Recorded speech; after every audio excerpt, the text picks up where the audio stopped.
Hi, I'm Imogen Lambert, and this is my social media creative project about Instagram and my use of it.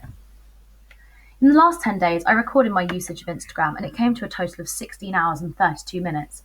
To me, this is unbelievable.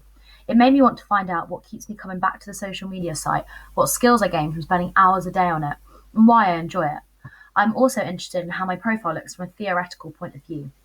Although I haven't posted any photos since October 2019, I still spend my time on it daily.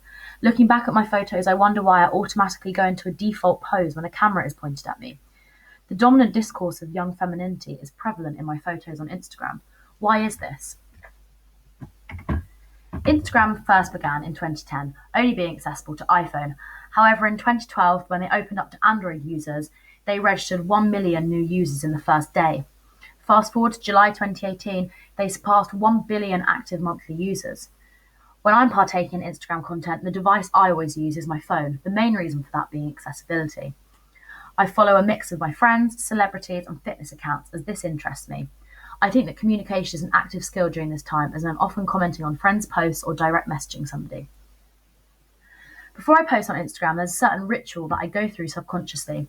After editing my photos slightly to adjust the brightness or the exposure, I post. However, I also find myself constantly checking to see who's viewed it, who's liked it, and who's interacted with it. I like to pride myself in not caring about what others thought about me, and yet seem I'm still looking for other people's approval. This could link to Langolis's participatory culture, as not only am I consuming the Instagram content, I'm now producing my own, and so feel the need to check up on how my followers are reacting to it. Cruz and Thornham state that the performance of the image self becomes meaningful, not as a single image, but as a complex process of practices that performatively construct the self through their normality.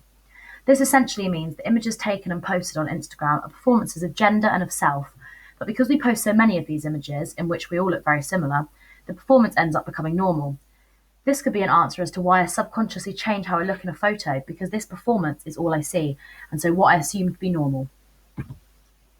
Another theoretical stance is from Zhang and Kieselkeck, who commented that social media users manage self-images and enact a desired self by selectively circulating information. This is further validating the idea that Instagram has the ability to only show one side of a person, the desired one, and so by posting in certain ways, using lighting, filters, etc., one is able to pretend to be a certain way which they might not necessarily be. From mindlessly scrolling on Instagram for hours on end, it's no wonder why the dominant discourse of young femininity is shown in my photos, because it's all I see. Instagram often portrays a sense of perfection, and could be argued that this is why I feel like I have to get the perfect photo before posting. Performance Continuum shows that when I post on Instagram, I'm more on the side of showing my virtual self, aka performing to my followers. This has taught me that by cutting down the uses of Instagram, it allows me to focus on the present instead of being concerned and not looking perfect and one's desired self, as the people I follow are putting on a performance. This has made me more self-aware about what is real and what isn't on the online world, and I feel that it's made me think more carefully about assumptions about gender and representations of self. There is, however, a growing resistive discourse on Instagram, with certain influencers such as Chessie King and Megan Lane going against that perfect profile by showing their flaws and imperfections in order to make people like myself feel better about not being able to reach that desired self. However, it's important for me to consider that although these influencers are promoting positivity and embracing imperfections, this is also a performance as they are aware of what they're doing. A lot of the time, they're super happy and positive, and so this makes me further question the authenticity of it and reiterate that they are performing to their audience. Thank you.